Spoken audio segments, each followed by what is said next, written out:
Eyang Cerita mempersembahkan cerita silat dengan judul Bunga di Batu Karang. Cerita silat fiksi ini berlatar belakang Kemelut Kasunanan Surakarta. Selamat membaca dan mendengarkan. BDBK semuanya, Eyang doakan semua dalam keadaan sehat dan dilancarkan rezekinya. Mari kita dengarkan cerita silat ini. Bunga di Batu Karang. Episode 9 Bab 11. Tentu Galih Warit, desis Pangeran Ranakusuma, karena bukan kebiasaan Rara Warih datang berkereta di malam hari apabila ia pergi ke istana kakeknya, ayahanda ibunya. Dugaannya itu ternyata benar. Sejenak kemudian sebuah kereta berderap memasuki halaman istana Ranakusuman. Di dalamnya duduk seorang perempuan cantik dalam pakaian yang cemerlang. Sedang di samping Sais seorang prajurit yang agaknya telah mengantarnya lengkap dengan senjata di lambungnya. Ki Dipanala dengan tergesa-gesa berdiri ketika kereta itu langsung menuju ke tangga pendapa. Sambil melangkah turun sampai ke anak tangga yang paling bawah, Dipanala memandang kereta itu dengan hampir tidak berkedip. Tiba-tiba saja dadanya menjadi berdebar-debar seperti sedang menghadapi bahaya yang tidak mungkin dapat diatasinya. Kereta itu berhenti tepat di kuncung pendapa. Prajurit yang duduk di dekat Sais itu pun segera meloncat turun dan membuka pintu kereta. Sambil membungkuk dalam-dalam ia mempersilahkan Raden Ayu Galih Warit keluar dari kereta itu. Pangeran Ranakusuma memandang istrinya yang baru turun dari kereta itu dari tempat duduknya. Ia sama sekali tidak beringsut dan apalagi berdiri. Ketika Raden Ayu Galih Warit turun dari keretanya dan dilihatnya Pangeran Ranakusuma sudah duduk di pendapa, dadanya berdesir. Namun ia segera berusaha tersenyum sambil bertanya, "Kakanda sudah kembali dari istana?" "Belum lama," jawab Pangeran Ranakusuma. Jawaban itu ternyata mengejutkan Ki Dipanala. Hampir tidak ada kesan sama sekali bahwa sebenarnya hati Pangeran Ranakusuma sedang dibelit oleh kedukaan yang tiada taranya. "Oh, Pangeran tidak langsung pergi ke pertemuan itu.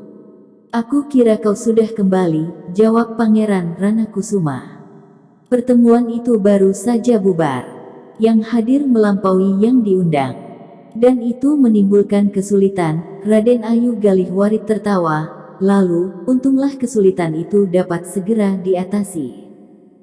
Pangeran Ranakusuma mengangguk-angguk. "Lalu," katanya, "apakah kereta itu masih akan kembali ke tempat pertemuan itu?"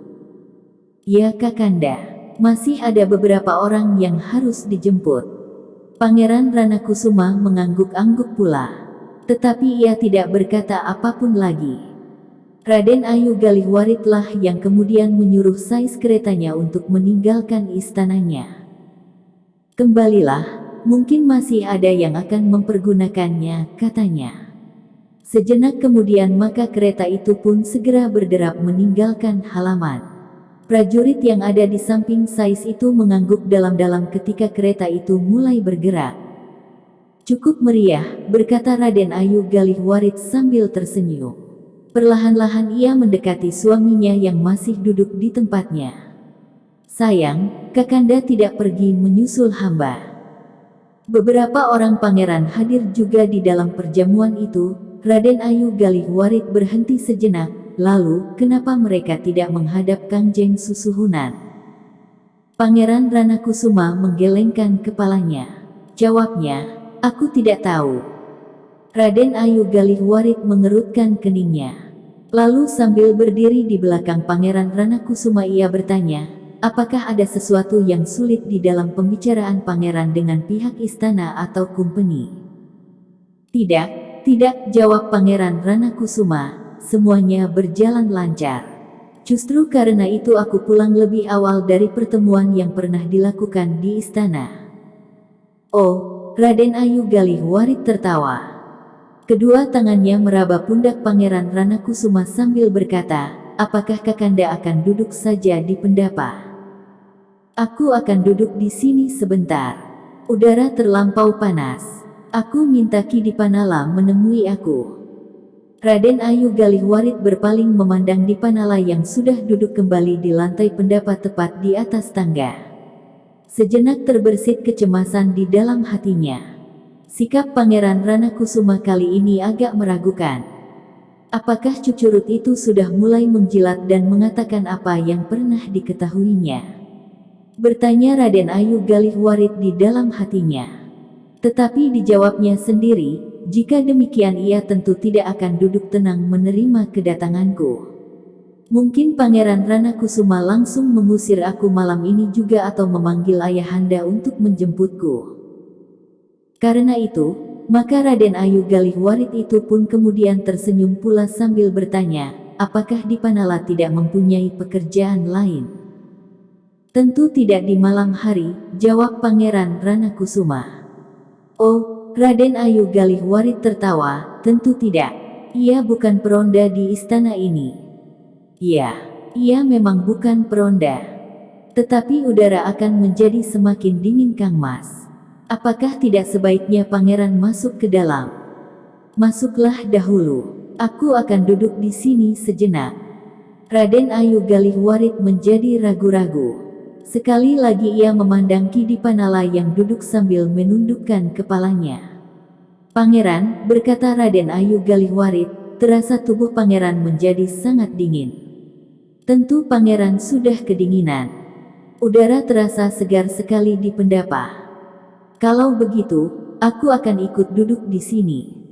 Pangeran Ranakusuma mengerutkan keningnya. Lalu, masuklah. Atau berganti pakaianlah dahulu. Raden Ayu Galihwarit tertawa. Katanya kemudian, barangkali ada juga yang ditunggu. Tetapi jika Kakanda menunggu Warih, tentu ia tidak akan kembali malam ini. Mungkin besok bahkan mungkin lusa. Ia merasa kerasan di rumah kakeknya, karena di rumah eyangnya ia mendapatkan beberapa orang kawan sebaya.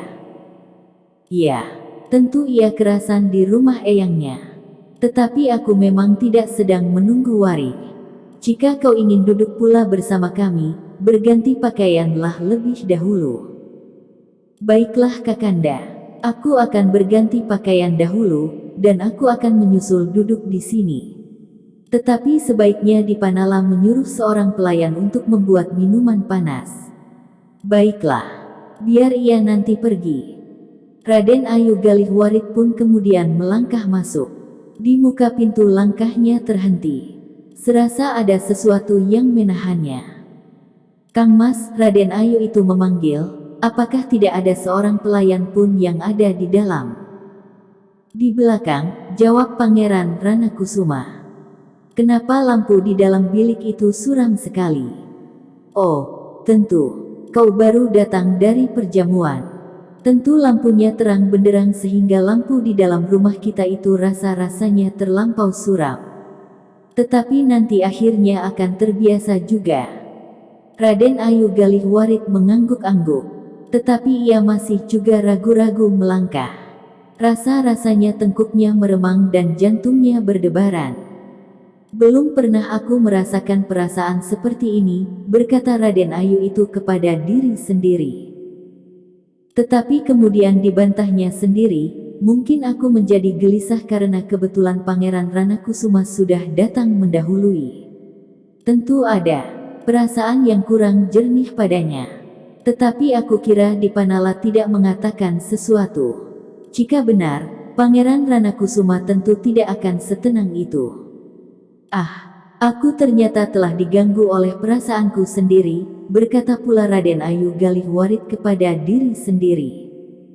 Dengan demikian, maka kakinya pun terayun pula memasuki ruangan dalam. Kemudian dengan ragu-ragu ia menuju ke pintu biliknya yang tertutup. Namun sekali lagi langkahnya tertegun. Ruangan dalam itu terasa terlampau sepi. Sepi sekali seperti kuburan. Dipandanginya pintu-pintu bilik yang tertutup. Biliknya sendiri, bilik kedua anak-anaknya dan bilik Pangeran Ranakusuma. Dan pintu-pintu yang tertutup itu kesannya bagaikan wajah-wajah yang murung dengan mata yang terpejam. Terasa sekali lagi tengkuknya meremang, seakan-akan dirambati oleh binatang-binatang kecil tetapi berjumlah banyak sekali. Tentu karena aku datang dari pertemuan yang ramai sehingga rumahku ini terasa sangat sepi, ia mencoba bertahan. Dipaksanya juga kakinya melangkah ke pintu biliknya.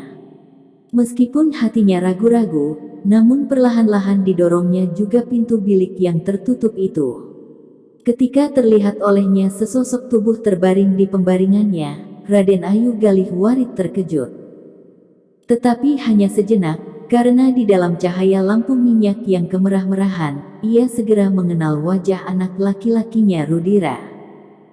Raden Ayu Galih Warit menarik nafas dalam-dalam. Tetapi ia merasa aneh, bahwa Rudira tidur di pembaringannya.